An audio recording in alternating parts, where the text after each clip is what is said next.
I've had a box sitting right here and I haven't yet opened it, which is a little embarrassing because it's sitting here. Let's take a look at this. Alrighty.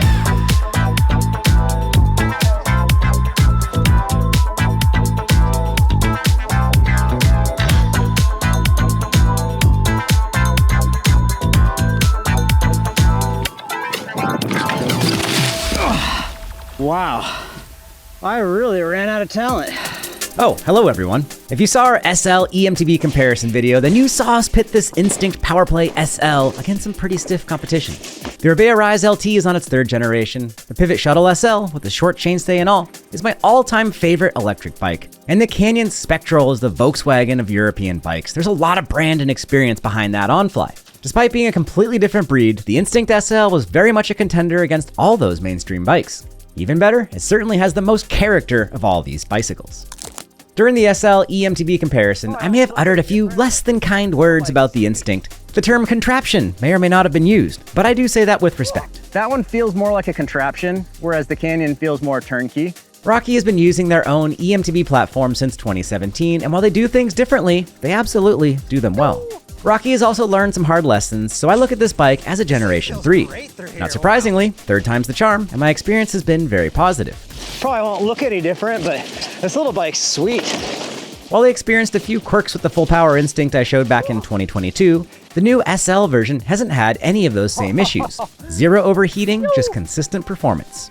The Instinct line of Rocky Mountain bikes are all mid-travel trail bikes. The PowerPlay tag means it's an electric e-bike, and the SL means it's a smaller battery with a more minimalist motor. SL EMTBs are far more bicycle than moped, and that's exactly why I love them. In full boost mode, it's got more oomph than I need, but in modes 2 and 3, in the stock settings, it can scoot along just fine. You will need to put in work, no sitting back and guzzling any IPAs on the climbs. The bike uses a 150 travel Fox 36 Grip X fork and squeezes 145 millimeters of travel out back with the Fox Float X. The part spec is generally trail bike level goodies. This one had SRAM code brakes, which Logan summarized nicely. And I'll just go ahead and put my opinion out here. I hate these brakes. On both bikes, terrible. Rocky Mountain's goal with the Instinct SL was to build a trail bike that emphasizes fun and performance on those 2 to 3 hour rides that we all end up doing most often. There we go, there we go. I wanna say 2 fast things. First up, this is a media loaner bike from my friends at Rocky Mountain, so I'm gonna give this thing back shortly here. Second, this video is proudly sponsored by my pals at Jensen USA. Jensen is an online retailer in the United States of America, that's where we are now, and they sell Rocky Mountain bikes. They have some of these Instinct PowerPlay SLs in stock. I've got a link in the description below to all the Rocky Mountain PowerPlay bikes available at Jensen USA. And one really cool thing about shopping with Jensen, they have purchase price guarantee. With all these sales in the industry right now, the last thing you want to do is buy a bike and find out it's on sale a week later. Well, with Jensen, there's 30 days of purchase price protection. What that means, if you buy a bike like this and then a sale goes public a couple days later, they'll offer you either a credit or a gift card for that amount. So you're covered if things do go on sale. I hate buying something and find out it's cheaper a week later. It's happened a few times. With that, have a look at all the PowerPlay bikes available at Jensen with the link below. Anything you do purchase from that link will help support my channel, and that's how we're able to make all this content happen. Let's dive into the Rocky Mountain Instinct PowerPlay SL. Mouthful, yes. Okay, let's have a trailful. Here we go. It's first ride on the Instinct PowerPlay SL, and I ended up riding with my daughter, so an amazing ride, but maybe not the most high performance so far. Now it's time for a quick dad lap. Let's shake this thing down. It forgoes massive range and instead drops 5 or so pounds from the front of the bike. If you like to get your wheels in the air, this is a fantastic thing. This SL version features 65 Newton meters of torque and 550 watts of power, which is considerably less than the full power version. It's still a ton of power for any SL EMTB, which is cool to see. The battery is a lot smaller, 240 watt-hours smaller to be precise. But speaking of these numbers, I should probably mention range. Rocky leaves a lot of power available in boost should you want to use it, and that's great. We all make choices, and sometimes we choose to use boost when we only have an hour to ride. But you'll be lucky to make 2,000 feet of vert and boost, so choose accordingly. For me, I ride the bike most in levels 2 and 3 out of the 4 available. Level 2 is great until you get to something steep, then hit 3 and you're cruising.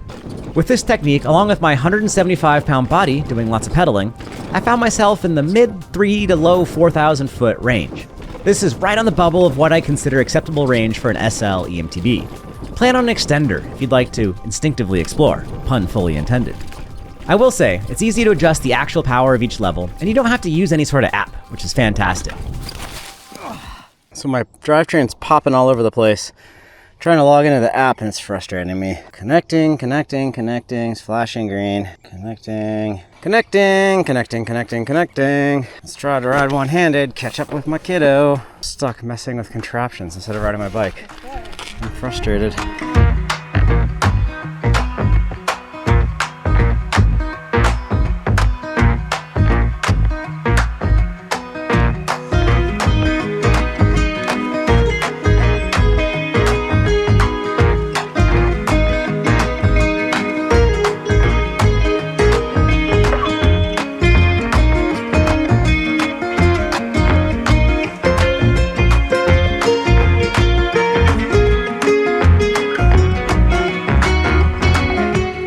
The user experience of the Rocky Mtn Dyname system is right on par with the other big players, and often better. Rocky's top tube mounted screen is great. The thumb control on the left side of the cockpit is also solid. But honestly, the motor doesn't matter that much on an e-bike. The part of the ride you'll most recall are the sinuous slices of single track, zigging and zagging through the forest. That's where the geometry and suspension play far more of a key role. The geometry is nearly identical to the acoustic Instinct we rode last fall. I praise that bike's geo as it's darn near perfect for an everyday trail rig in our region. The electric Instinct SL does not have adjustable chainstays, and instead sizes small and medium are set at a non-adjustable 440, while sizes large and XL are preset at 450. As usual, I'm on a medium here. With the stock setup, I can manhandle the bike into some wheelies and jumps, but I wanted more leverage to hoist the front end up against those 440 stays. I went for some taller, near 40mm rise P&W loam bars, which help substantially. But also note that I have to do this for most bikes.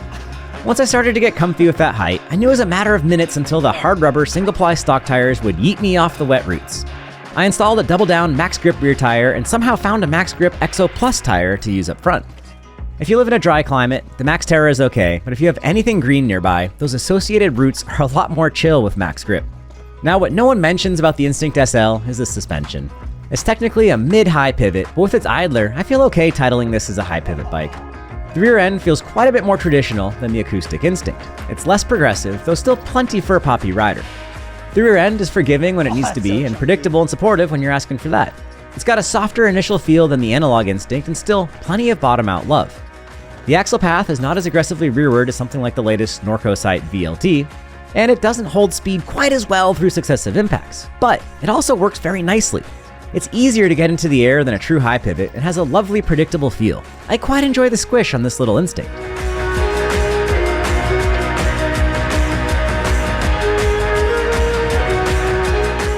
Rocky Mtn's Ride 4 system is pretty cool. It allows for some nice tweaking. I recently got to experience an old but new to me mountain on the North Shore. Since it was so steep, I went to the slackest Ride 4 position. This got more of my weight out back, allowing the front end to safely roll down the hill on some really steep stuff. For our local hill, I prefer the steeper geometry position. But when I was on the single and double black trails up in BC, I really appreciated the extra confidence of the slacker angle. The system is quite simple, it's easy, and it just plain works. Props to Rocky Mtn. Even with some great geometry, good suspension, and a solid parts choice, it's still a small bike. The steep, fast, and heavy-hitting shuttle descent was great, but clearly a bit much for the bike's short travel. It's a lot for a short travel bike. The ride feel is much more lively than the full-power Instinct Powerplay, and that helps as you can jump and pop your way over stuff. Still, I'd prefer to run a 160 or even 170 fork on any SL chassis. At the moment, not many manufacturers have built this bike. Somehow, lighter weight via smaller drive system also has to mean shorter travel. I don't understand why I wouldn't enjoy this bike even more with some longer legs.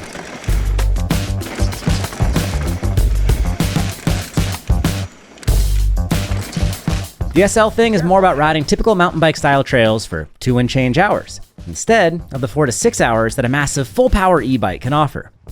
Speaking of that, we don't live in a vacuum, and we've got to compare the Instinct to the competition. Perhaps the largest drawback is the range. It's about 1,000 feet of vertical less than a few other SL EMTBs I ride often. A range extender may help, but I never had a chance to try one.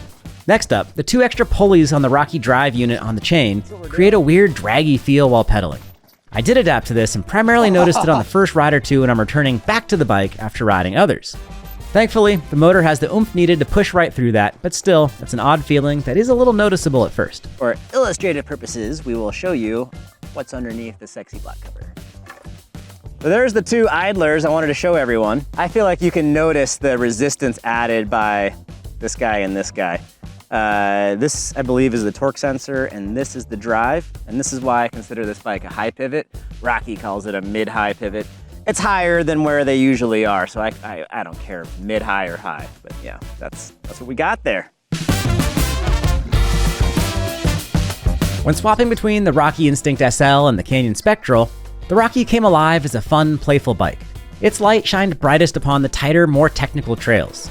Places where the bigger feeling Canyon Spectral was work to get through, well, the Instinct found fun. But I wouldn't want to ride the Instinct on the double blacks where the Spectral was asking for more.